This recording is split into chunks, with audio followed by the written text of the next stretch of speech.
For the last 2 weeks, the last two homilies, and again today, I have been and will be talking about compassion in its various guises.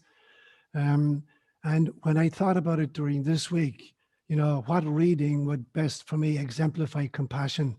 It seemed to me that maybe the most single greatest act of compassion, and every single one of you have done it, is to agree to volunteer for incarnation as a helpless little infant. I can't think of any greater compassion than that.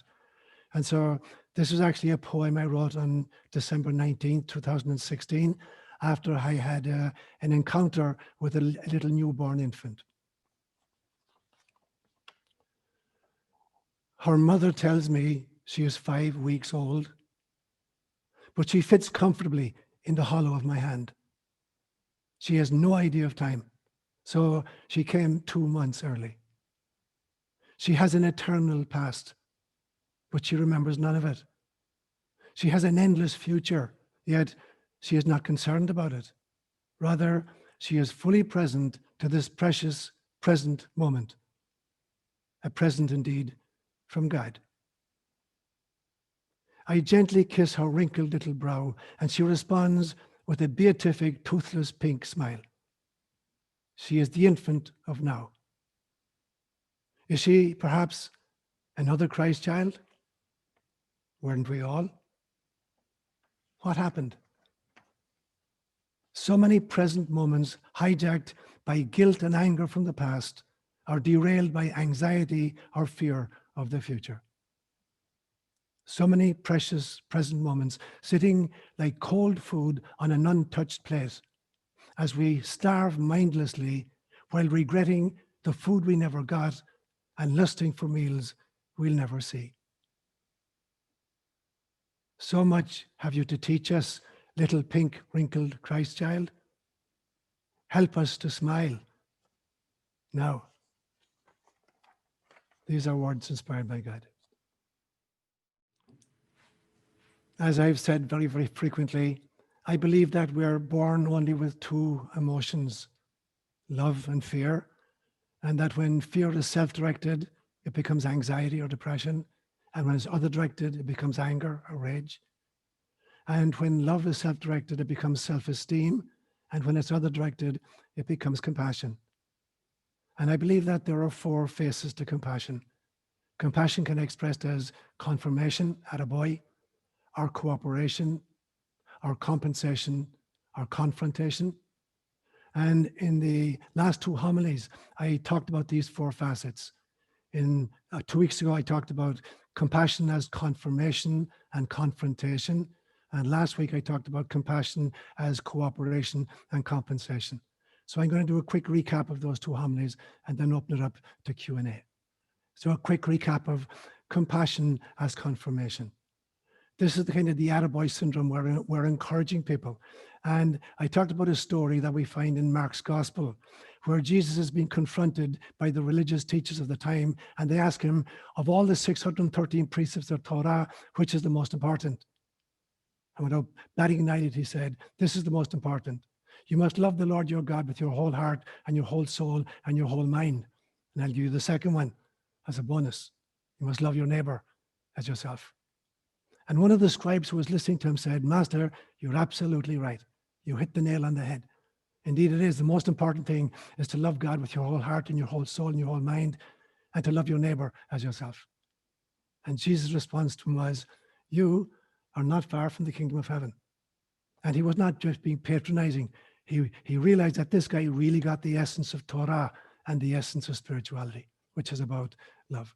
And so this is confirmatory love, compassion when it comes out as confirmation.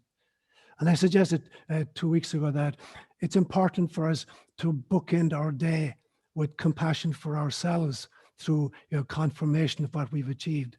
And so at the beginning of the day, to set the intention for living life lovingly. And at the end of the day, to do a quick review with how much love and compassion have I actually lived this day. And I suggested that we should do that as well, even to bookend the year. And I talked about a practice I have, which is to create a vision board on my birthday every year, looking for the year ahead to try to look at, how I want to live my spiritual life, how I want to live my intellectual life, how I want to live my dream life, how I want to live my emotional life, how I want to live my physical life, how I want to live my social life, how I want to live my financial life, and how I want to live my mission life. And I create mantras in these 8 arenas. And then at the end of the year, I review them. And I actually begin every single day by reviewing that document. As a 2-page document to try to set the intention for myself for the day. So it becomes important for us. Compassion as confirmation means learning to celebrate ourselves, not the egoic achievements, but the soul's alignment with its mission. So to celebrate ourselves as individuals and also as societies or communities. So very briefly, that's what I mean by compassion as confirmation.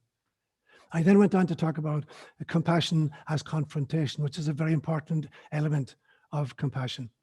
So as well as celebrating ourselves as individuals and as societies, we have to be able to confront ourselves as individuals and as societies. And I pointed up this passage in Matthew's Gospel, chapter 23, where Jesus confronts the Pharisees and their religious teaching, saying to them, "Woe to you, scribes and Pharisees." And then there's a list of 7 things that he's taking issue with, confronting them up. So it becomes very, very important that we can do that for ourselves as individuals, and that we do that as communities, even as a species, Homo sapiens sapiens. And what I've seen in my own life, I'm sure you have as you've studied, is that all great reform movements start, whether they're religious or secular, they begin with some kind of a charismatic prophet or some kind of a mystical insight. But almost inevitably over time, it declines. So beginning with the prophet, then you get a movement starting around the prophet, typically after he's been killed. And this movement throws up an oligarchy who takes control of the movement. And then they institute dogma.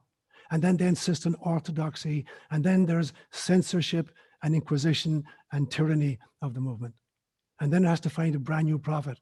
And we've seen this, for instance, in Christianity with the character, for instance, like Francis of Assisi in the 1200s, looking at what had become of the Jesus movement. And again, within a few hundred years, Francis' extraordinary spirituality had morphed into, it was the Franciscans who led the Inquisition in Europe. So you get the same cycle happening many, many times. I talked about my concern as an American by choice, to look at what's been happening to our Constitution, the attack on our Constitution, on our Bill of Rights, through stuff like the Patriot Act or the NDAA, and what I consider to be an accelerating, controlled demolition of American culture that's really, really concerning to me, and to which I have to stand up and speak to. I see what's happening in our education model, where initially college students were exposed to Marxism, and now it's gone all the way down even to kindergarten, where kids are shamed for the color of their skin and for the socioeconomic status of their parents, or the fact that they even come from intact families, being shamed even at kindergarten level. I look at what's happening in medicine and the censorship, where highly credentialed and highly published scientists are being censored and deplatformed, where politics is dictating to science rather than science informing political decisions. I looked at what happens in law and order in our country, this movement to defund police, and then we're looking at this extraordinary uptick in murders, rapes, and robberies, where we're freeing repeat violent criminals and jailing peaceful, conscientious objectors. I looked at what's happening economically, and in 2020, we've witnessed the greatest transfer of wealth in human history from the middle class to the overflowing coffers of the mega rich. I looked at what happened to the media, the fourth estate, which was set up after the French Revolution, because there were 3 previous estates. The clergy was number 1, nobility was number 2, and the commoners were number 3. The fourth estate was meant to give a voice to the commoners, but this has been hijacked as well. And censorship is happening in Silicon Valley, particularly, where the magnates of Silicon Valley are dictating what we can think and say and print. And this happens in history again and again and again. I'm reminded that for the Jews today is Tisha B'Av. And Tisha B'Av is the kind of recognition that the 2 temples of Jerusalem fell on the very same day. 700 years apart. The first temple was destroyed in 586 BCE by the Babylonians on the 9th of Av, Tisha B'Av, the month of Av in Judaism. And the second temple was destroyed by the Romans in 70 CE, in the Common Era, on exactly the same date in the Jewish calendar. It's called Tisha B'Av, the 9th of Av. And Jeremiah 600 BCE had warned that this was going to happen, and they jailed him for doing it, while the false prophets were assuring the king, that everything was fine in the state of Israel. We got the same thing historically with the notion of the court historians, people whose function was to praise the ruling monarch at the time and never point out the inadequacies of the regime. And I've said that the first stages of tyranny always are censorship and propaganda. And we've seen that repeated in our world. We saw it with Hitler in Germany in the 1930s. We saw it with Stalin in Russia. We saw it in Mao Zedong in the 60s. We saw it in Pol Pot. We saw it in North Korea. And we see it now in the CCP, the Chinese Communist Party. That again and again and again, tyranny begins with censorship and then propaganda. We've seen it in religious history with the notion of the index. It was a list of books that Catholics were not allowed to read. Many of them were even novels. We were forbidden from reading particular kind of literature. It led to an inquisition where people were burned at the stake and pulled limb from limb for breaking that. We've seen the results in our social health with the extraordinary increases in suicide, depression, anxiety, drug addiction, and violence as a result of this shutdown. A study from England just last week showed that for children in England, there were 30 times more suicides among children than there were cases of COVID. Thus, the slippery slide from democracy to tyranny is made possible when citizens are willing to cede or to forfeit one civil right at a time. Freedom of speech, freedom of assembly, freedom of travel, freedom of religion. So that's what I had to say about compassion as confrontation 2 weeks ago. Last week, I looked at compassion as cooperation and compensation. And these two dance together. Sometimes it's difficult to extract them from each other. They're like dancers who come together and then separate. And I divided this into 4 pieces. I looked at the individual expression of cooperation and compensation. I looked at the social expression of it. I looked at the global expression of it. And I looked at the religious expression. So for individual expression of compassion as cooperation and compensation, I use the fact that recent studies show that the human brain has approximately 86 billion neurons. So each of these neurons is an individual cell, but they join together in families called neural networks in order to create a particular kind of a task. So each family of neurons is dedicated to a particular task, like eyesight or hearing or mentation or imagination or whatever. But each neuron, although it's individual, it can be on many different circuits simultaneously. In other words, it can be part of many different tasks. And so it's true for us as human beings. There are 8 billion of us on the planet right now, almost, but each human being has multiple relationships. Right now, you're playing many, many different roles. You're a child of your parents. You're a sibling to your brothers and sisters if you have them. You're the parent of a child if you have a child. You may be a teacher, or a bus conductor, whatever. You're playing all these roles simultaneously. So the individual expression is cooperation and compensation from your own core being, which is your soul essence. There's also the social expression of cooperation and compensation. And so, for instance, you take different people in our society, who occupy particular kinds of niches. You get Mother Teresa's who are interested in social action, in looking at the plight of the disenfranchised or the homeless. You look at people like Mahatma Gandhi or Martin Luther King Jr., and they're dedicated to the peaceful, passionately committed social confrontation where they're calling out what they see to be wrong. That's their contribution, socially. I looked at the Eucharist itself, which for me is a social document. Every time you see these 4 phrases in the scriptures, you know that you're in the presence of a Eucharistic encounter. When you learn that Christ took, he blessed, he broke, and he distributed, you know you're listening to a Eucharistic encounter.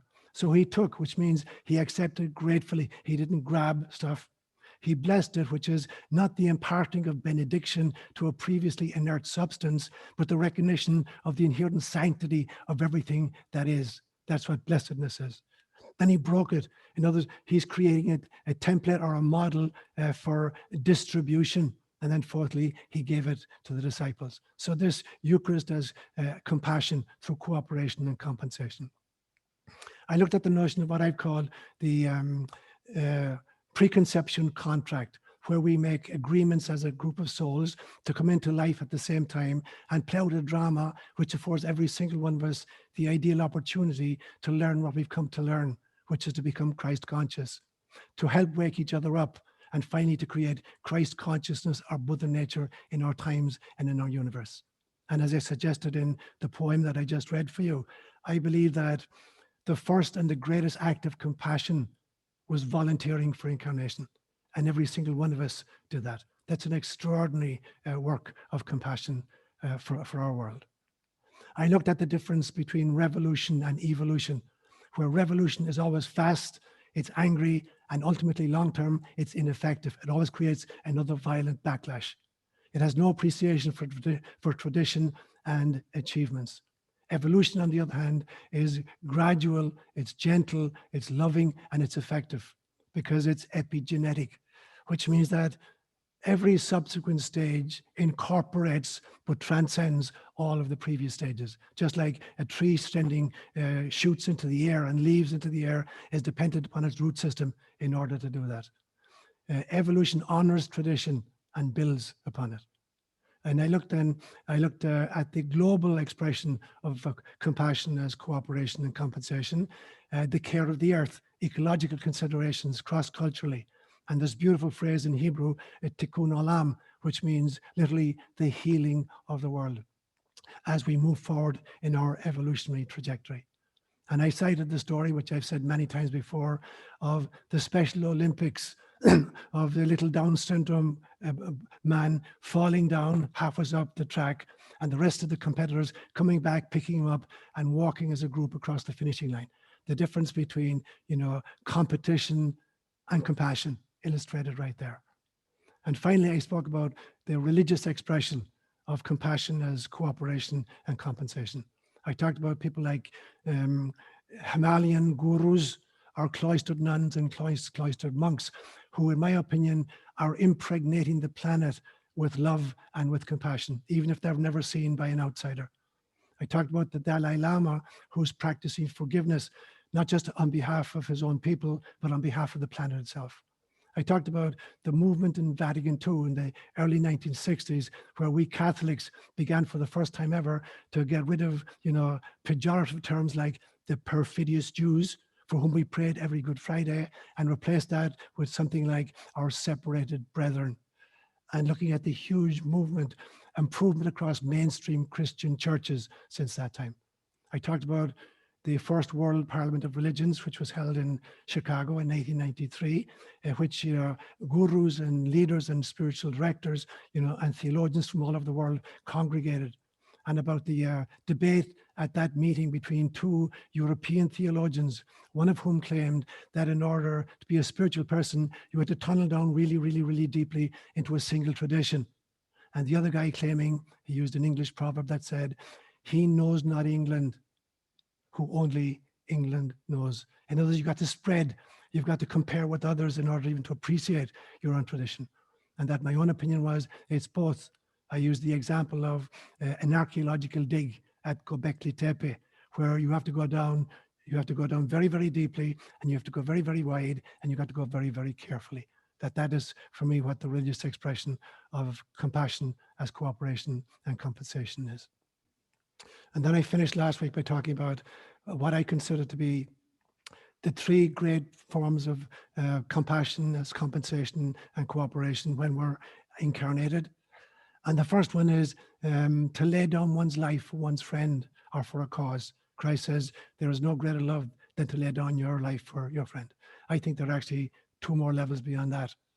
One is to lay down your life for an enemy figure. And the third one, the most important one, is not to lay down your life, because laying down your life involves just one single huge sacrifice. The most important one of all, I believe, is living your life for your friend or your foe or a cause, because this is a lifelong concatenation of loving decisions for compassion. So that's where I went with the last 2 weeks. So let's open it up now.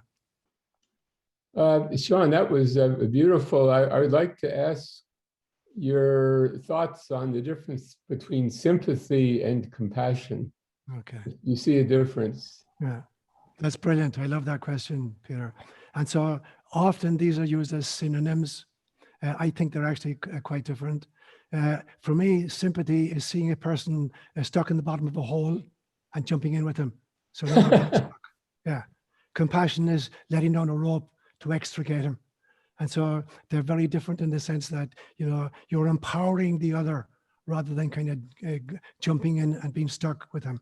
And it's a lesson that I had to learn in Kenya. I was thrown out of Kenya by the government because of work I was doing on social justice, opposing politicians.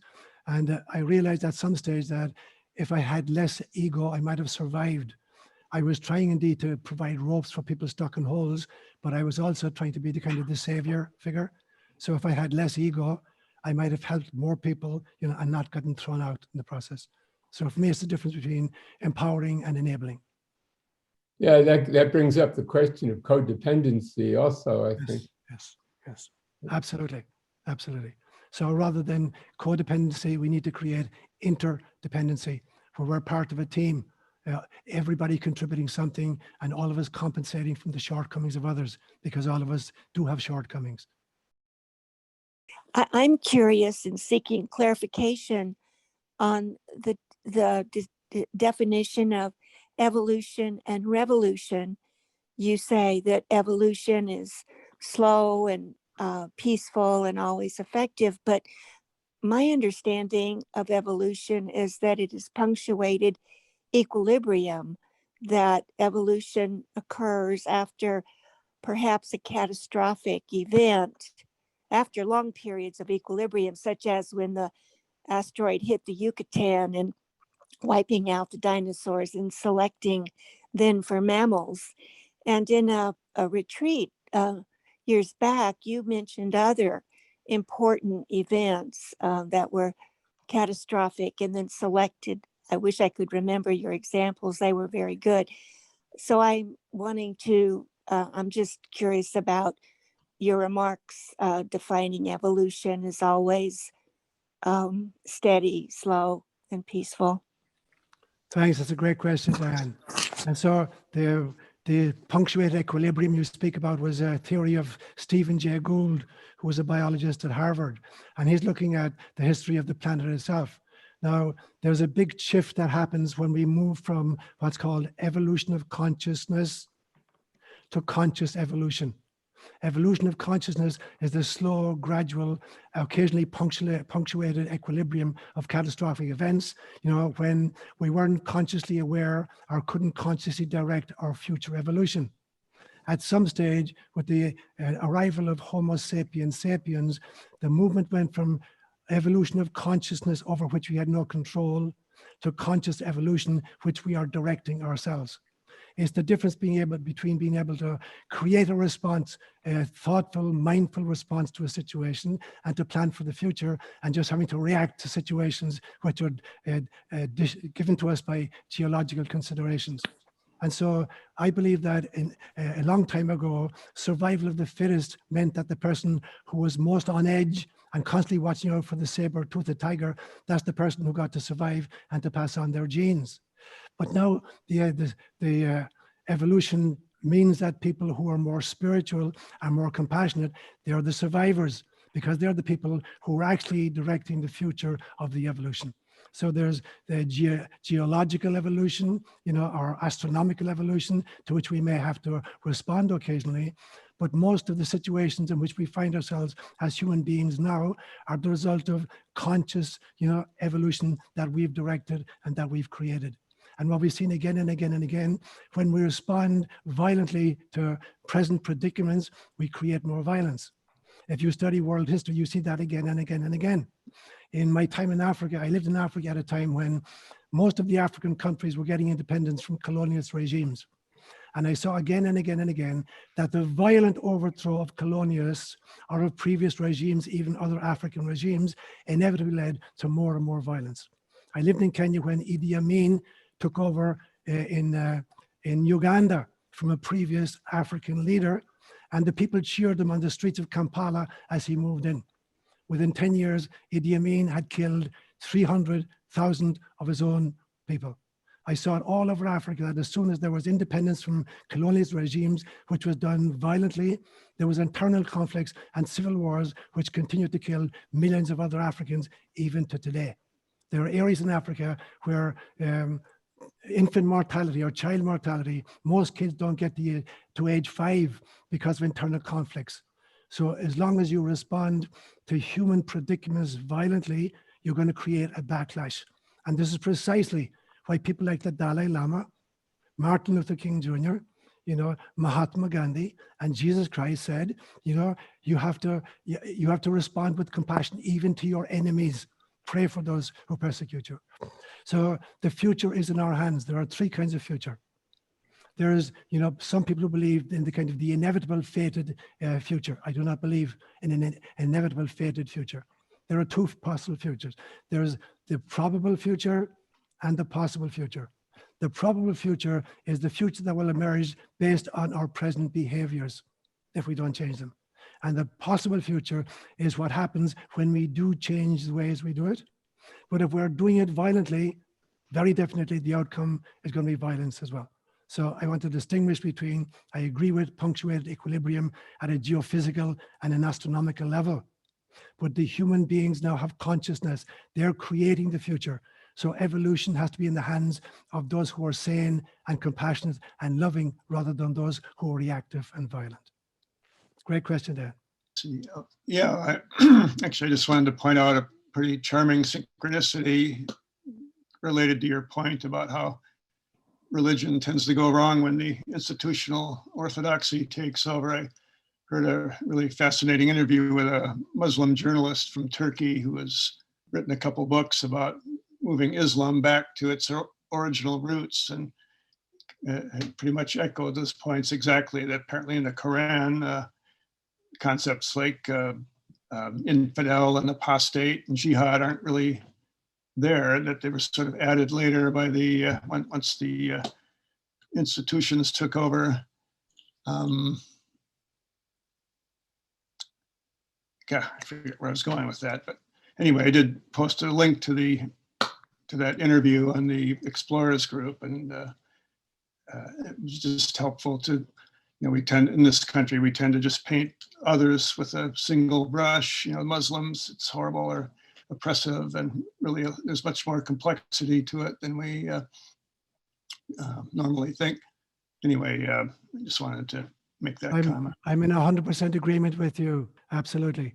And it's the tendency always to make the other guys the bad guys. We're always the good guys and they're always the bad guys. And on the other side, they're the good guys and we're the bad guys. So to be able to open the same way that we examine our own scriptural tradition and realize how it's been kind of massaged and bludgeoned almost, throughout its history, we have to do the same thing with, our treatment of, non-Christian others. They're our separated brethren, and have the courage to allow them, to exegete their own scriptures and tell us what the real truth is there. I'm in full agreement with you. What I wanted to ask you about is, these days, the idea of communicating with others is so important, I guess, from a human standpoint. And it's inevitable to come to the notion of perception, and perception becoming our experience, and the sense of responsibility for what's in here regarding what we're experiencing on the world outside. And not infrequently, I found myself like in front of a precipice where I need the feel of expressing deeper truths that frequently run into paradigm problems with others. And that precipice really consists of confronting intentionally, softly, abruptly sometimes, these notions of belief that separate so strongly, people. So would you be able to offer something in terms of how far do you go? What's the stepping stone, you know, where I should just really stay shy of revealing too much that may be confronting to others. And there's my whole notion of what I believe that it may be confronting to others. So that's a whole other thing. But it's like, can I bring some truth to somebody else without sounding arrogant? That's, I guess, I'm addressing a lot, I realize, but please. Yeah, it's a huge question, Herman. Thanks a million. So, you know, as a clinical psychologist, you know, I've counseled hundreds of couples throughout my, you know, 30-year career, and I created 10 rules for good communication. And the first 4 rules actually I borrowed from Native American Indian tradition. If you ever attend a powwow, there are 4 rules to a powwow. You show up, you pay attention, mean you really, really, really listen. You speak your own truth without judgment, attacking or blaming the other, and you detach from the outcome. Now, what I added to that a whole bunch of other ones, but one of them was when I'm working with a couple, so I'm going to call them A and B. And I say, A, I want you to kind of articulate what your position is. And now it's B's turn. B is not allowed to interrupt A at all. And when B responds, B must respond to everything that A has said, not just to the parts that B disagrees with. And moreover, before B can respond, I say to him, you must be able to articulate, you know, as eloquently as A did what A's position is before you can respond to it. You can't counteract it if you haven't understood it well enough that you can articulate it as well as A articulated it. So that rule for me was, you know, it's an ongoing dialogue where you're speaking to me and I say, well, I think I understood what you're saying, Herman. And so here's what I think you said. And then I'm going to repeat it to you. And if you agree, yeah, you got it. Now I can kind of bring my own counter argument. If I haven't got it, you say, no, that's not what I said. What I actually said was, and then I get a second chance to try to repeat what you told me. And then and only then can I respond with my own piece. But yeah, one of the things I found in Africa, when I attended barazas, meetings of the Wazé, the elders, and it was always, you know, in the desert. I lived in the desert, sitting on rocks outside. You know, if there were, you know, 4 items on the agenda, and there was no written papers, you know, A, B, C, and D. And I stand up and I say, you know, here's my position on A, here's what I think about B, here's my position on C, and here's my position on D. Now, Herman starts up, and Herman doesn't agree with C. But here's what Herman will do. He will say, my friend Seán said this about A, and I fully agree. And he said this about B, and I agree. That's my position as well. And he said this about D, and I agree. And then Herman will sit down. He hasn't mentioned C. And we go around the group, and everybody gets a chance to respond. And then almost like at the very end, I'm going to say, oh, what are we going to do about C? But in the meantime, we've built up a consensus, a brotherly love. So now when we get into the fractious issue, there's a lot of camaraderie and agreement. When I attend meetings here in the United States or in Europe, and there's A, B, C, and D, and I say, here's my position on A, here's my position on B, here's my position on D, C, and here's my position on D. And Herman disagrees with C. Here's what Herman will do in the West. He'll ignore A, ignore B, ignore D, and go straight to C and say, I disagree with Seán on C. And so 100% of the discussion is in negative space. So it becomes really, really important that you show up, you really pay attention, you speak your truth without judging, attacking, or blaming, you detach from the outcome, and you're not allowed to respond to the other unless you've totally grokked the position of the other. And when you respond to everything they said, not just to the part that you disagree with. So that was just a quick, off the top of my head, response, Herman. Okay, Seán, good morning. I have a question that I have struggled with over and over, and I've come to the conclusion that there's really the best answer, but that may not be the concrete answer. So when we think about Benjamin Franklin and Francis Scott Key, who wrote about the evolution that came through our revolution as a country, great evolution came. And I heard as one lady just attested to earlier, your description of both of them. Going forward, we've also alluded to our rights being trampled on, the constitutional rights that we have, the censorship. There's just a plethora of things that are happening in this country that, quite frankly, are rather new, have not happened, have not come to the degree that they have been coming in recent times. So having said that, I know that there's nothing very pretty about war at all. I know that today war is a money-making scheme. But I also know that very courageous men went to war to stand up against the tyranny of England, to do what was right, and to say that our liberties come from God, not from man. So going forward is, in your opinion, because everybody's going to have, their own views, but with everything going on in this country, is war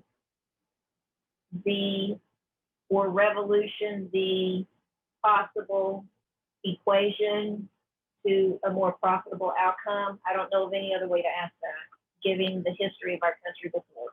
Right. It's a huge question, Trish, and there are so many facets to it. I would point out that the revolution of 1776 was followed 100 years later by, an internal division where over 600,000 Americans lost their lives in the Civil War. And so I've seen that repeated again and again in my own country, in Ireland, after our independence from Britain in 1922. It was followed by a horrific civil war as well. I've seen it in every country in Africa that has been, thrown off, the shackles of colonialism, followed often by civil wars. And so it appears to me that, the people who win eventually are the people not who can inflict the most damage, but who can sustain the most damage. And so there's the Dalai Lamas and Jesus Christ. Ultimately, it's that mindset that wins. Now, I think there are circumstances in which, people feel the only kind of freedom they have, or the only kind of ability they have, is to make war. And in circumstances like that, I think that sometimes it may be warranted and sometimes justified. But you have to realize that most wars are created by ideologies, not by just reactions to particular, lived situations. And so every system, you have to examine what is the ideology that's driving it. And what I see in our country right now is that the changes in our country are being driven by a Marxist ideology, very definitely. It began in our colleges and has worked all the way right down into our political system, even into kindergarten, our educational systems and our economic models. And we can see that Marxism has never worked. It destroyed China. It destroyed Russia. It destroyed North Korea. It destroyed Cambodia. Every place that it happened, it led to genocide of their own peoples and the impoverishment of everybody, reducing everybody to nothing rather than elevating everybody to something. And so we have to examine what is the ideology that is driving our country and our world right now. If we can't isolate what the ideology is, then any efforts to kind of counteract particular eruptions are meaningless. It's like treating the symptoms and expecting to cure the illness. So thinking people have to figure out what is the ideology that's driving our country and our world right now, and where have we seen that again, and has it worked any place it's been tried? And if the ideology is Marxism, it has never worked any place. It's created mayhem, genocide, and impoverishment of the masses. So Father Seán, not to take up too much time, but I just wanted to go back. You had spoken to something earlier in your recap around confrontation, speaking specifically to little boys and girls being taught certain type of things that would make them feel bad about themselves and about where they come from. Can you speak more about that? I wasn't sure of who these children were that you were speaking about, and I would love to get a better idea about what you were talking about. What I'm speaking to is the critical race theory, which is coming into schools now. I'm talking about, for instance, that there are classrooms in which kids literally are being lined up according to the color of their skin, socioeconomic status of their parents, and any kind of other benefits they may have. Are they from intact families? Or they come from kind of broken homes where there's no one parent is missing, either a father or a mother, and that in some senses the most victimized people are the winners, and the people who come from intact families, with a good background, with parents loving each other, they're the kind of the oppressors at this stage. And this is all over the country. There are individual, parents attending school board meetings objecting to what's happening to their own kids. So that's what I have in mind about the indoctrination of little children. When you shame a little child, the greatest shame you can offer a child is to tell them that who they are, is bad or evil or, repressive of somebody else. So you start the child off with poor self-esteem, taking on the blame and the shame of previous generations or whatever, and you've crippled the child. And when you do the same thing with the culture, when you make a culture be shamed of itself, you're crippling a culture. It has no ability to proceed and to grow and to evolve. So any indoctrination of little children, you know, Christ said very famously, anybody who corrupts a little child, it would be better that a millstone be tied around his neck and that it be thrown into the depths of the sea. Oh, totally. I totally agree. You know, that's been my experience as a young Black man in this and being raised in this society. Yes. And all the generations that preceded me, our people have been continuously taught the very same things that you were speaking of. So it's interesting to see the perspective of, you know, people who identify as white experiencing that now in these schools with this new curriculum that you're speaking of. I'm very familiar with critical race theory. I think that is being misused if that's what's happening, because the theory itself just speaks to the creation of this idea of whiteness as a racial identification. And the only cause of that, the only reason for that was to justify a supremacy of Europeans over non-Europeans. I mean, if you look at it historically, that's what it was. When whiteness came into effect, I think it was maybe the 17th century when it started being used as a racial categorization. It was only to create a hierarchy amongst peoples. And it was done by the oligarchy. It was done by wealthy landowners and those who wanted to try to create a separation and also a justification, like, you know, this is justified because these people aren't white. So therefore they're less than we are. And therefore we can take and do whatever it is that we want to do and take from them. So that's something that I've always struggled with this idea that, you know, whiteness, Blackness, these things are things that we identify with, and then we take on the historical legacy of these things and then project that onto each other without really embracing our humanity first. And I think that's at the root of this. So anyway, I thank you for clarifying that for me. Just a quick response, I think, because you're right on. And this was the great genius of Martin Luther King Jr. in his very famous speech where he says, I hope we live in a country which will judge us by the content of our character rather than the color of our skin. And my concern is that if you just flip it around and you make the good guys the bad guys and the bad guys the good guys, all you have is good guys and bad guys again. So any effort to kind of categorize people on the basis of color or skin, you know, is racist. Yeah. Yeah. Thank you, Father Seán. Appreciate you. My brother. I thought it was very interesting how you said the most compassionate act is to choose to incarnate to planet Earth as a human. I don't know if you heard Jason Loeb. He was on Coast to Coast, and I found him to be very fascinating. In fact, I've joined his Chaos Magic training to become an adept, which is the magic with the K is how to become a conscious creator, dealing with all kinds of realities, interpretations, and energies. So he's my new esoteric professor. Good. Don't worry, he's not threatening your stature. Jason's my new guru. And so he said he's done many traditions. His main practice is meditation, but he's gone to all the high-level teachers, shamans, and he's been to Tibet and the Buddhism. He's very familiar with all the different sects. He said that the Buddhists also said the most profound, holy, spiritual thing you could do is to incarnate to be a human, which I found that to be rather contradictory because they want to get off the wheel of karma. That's their whole aspiration, detaching from ego and identification. So that's my first question. And I'm still thinking about, to be human, is that really the most sacred, powerful, holy act we can do? And the other thing is my mission is part of the divine feminine. Searching for the goddess with divine femininity.